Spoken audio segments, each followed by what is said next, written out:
जय हिंद दोस्तों। इंसानियत के नाते आज फिर मुझे अपना मुद्दा उठाना पड़ा है, वरना ये कास्टिज़म का तो मेरे को लगता है कि जब तक कास्ट है, अदर कास्ट है, जब तक विवाद तो चलता ही रहेगा। मेरठ की इस घटना को आपने सुन ही लिया होगा और इस घटना ने मुझे इतना सोचने पर मजबूर कर दिया कि मैं एक समानता की बात करता हूँ ना, तो नहीं करनी चाहिए क्या मुझे। दरअसल बात होता है कि मेरठ की ये एक लड़की है और इसके साथ इसकी मम्मी भी जा रही थी। दरअसल लड़की के साथ छेड़छाड़ी करते हुए और इसको मारपीट करते हुए कुछ हिंदू ही बोलूँगा ना अब तो, क्योंकि वो भी हिंदू थे और दलित थी, तो आजकल दलित भी हिंदू मान रहे खुद को, तो वो भी हिंदू थी। तो दलित महिला को किडनैप कर, और उसकी मम्मी भी साथ में थी, उसकी माँ, तो उसको भी है ना जान से मार दिया गया है।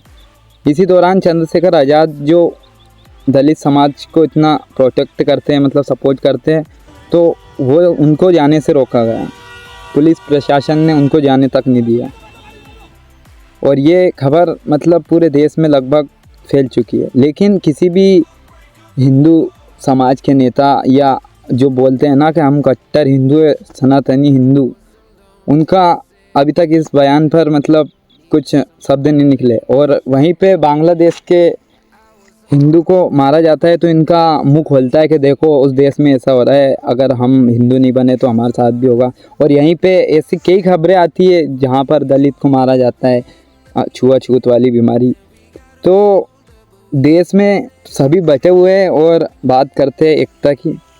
तो कहने का अर्थ सिर्फ इतना ही है कि आप मत बनो हिंदू, कोई ज़रूरत नहीं है हिंदू बनने की। मैं तो ये कहता हूँ हिंदू क्या, कुछ भी मत बनो आप। अब ठीक है, अगर कास्टिज़म चलता ही रहा तो आप अपनी कास्ट, अपने समाज के लिए सोचो। और मैं किसी को हेट नहीं फैलाता, इसलिए बोलता हूँ किसी का बुरा तो मत करो, लेकिन अपने साथ अन्याय के खिलाफ हमेशा आवाज़ उठाना हमारा पहला दायित्व है और हमेशा से रहेगा। ये आज़ादी हमें बाबा साहब अम्बेडकर ने दे दी है और इसको मतलब हम मरते दम तक रखेंगे। समानता का अधिकार है हमको हमारी सम्मान के लिए बोलना पड़ेगा। आपको है ना चुप रहकर बैठना नहीं पड़ेगा, आपको बोलना, आपका बोलना बहुत ज़रूरी है इस वक्त देश में। बोलना मतलब सच्चाई के खिलाफ बोलना मुश्किल तो है, लेकिन नामुमकिन नहीं। बोलना बहुत ज़रूरी है। बस मैं दलित समाज से इतना ही कहना चाहता हूँ कि आप भाई कुछ भी कर रहे हो, जो जैसे किसान है वो अपने बच्चों को बिल्कुल एजुकेट करे, क्योंकि शिक्षा वो शहरनी का दूध है, जो पिएगा वो दहाड़ेगा। ये बाबा साहब की 100% सत्यवाणी है। आप ये लिख कर रख लो कि शिक्षा के आगे है ना सबको झुकना पड़ेगा, और शिक्षा की हमेशा जीत होती है, सम्मान होता है, ओरा होता है। अगर शिक्षा नहीं है तो आप कुछ भी नहीं हो। इस बात का कहने से यह अर्थ नहीं है कि आप शिक्षा सिर्फ किसी रोज़गार को पाने के लिए या नौकरी के लिए ही करो। निजी जीवन में अगर शिक्षा नहीं है तो इंसान एक गधे की तरह यूज़ होता है।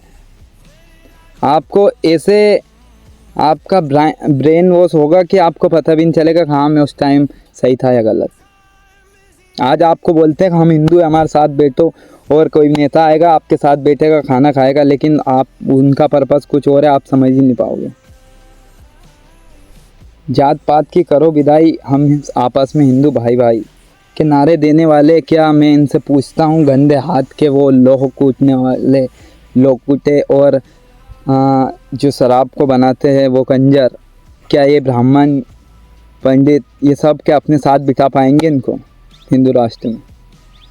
कभी सोचना कि हमारी क्या औकात थी, क्या हैसियत थी, और क्या हमें ये अपने साथ बिठा सकते हैं। आज आप कहीं ना कहीं देखा ही होगा, और मैं तो मेरा क्षेत्र में और मेरे इस गांव में जानता ही हूँ कि एक इंसान को इंसान नहीं माना जाता है। मैं तो शूद्र हूँ, दलित हूँ, ठीक है। मुझे उन छोटे छोटे बच्चों से आप करके बोलना पड़ता है। मैं तो नहीं बोलता हूँ, खैर बता रहा हूँ मैं ऐसा। मैंने तो उनसे बोलना ही छोड़ दिया। मैं क्या मतलब इन लोगों से, इनके बाप का थोड़ी खा रहा हूँ मैं। शिक्षित बनो, इसीलिए कहता हूँ मैं, शिक्षित बनो बस। मेरे समाज के लोग बहुत सारे हैं जो अपनी कास्ट के लिए जान भी दे सकते हैं, लेकिन जान देने से अच्छा आप एक कलम पकड़ो, बस मेरा ये कहना है। कलम में बहुत ताकत है। बाकी ज़िंदगी में असल जीवन में अपने सुख से बढ़ के, अपने सुकून से बढ़ के कुछ भी नहीं है। संपूर्ण ज्ञान होकर आप है ना सिर्फ यही मालूम करोगे कि असल ज़िंदगी में जीवन का अगर सच्चा सुख है तो मन की शांति है। एक IAS ऑफिसर भी है ना सुकून से नहीं सो पाता होगा। धन, आप ये बोलते हो ना धन से सब कुछ प्राप्त किया जा सकता है, तो ओशो ने सही कहा है बिल्कुल कि धन से आप कुछ भी नहीं खरीद सकते हो सिवाय ये निजी जीवन के।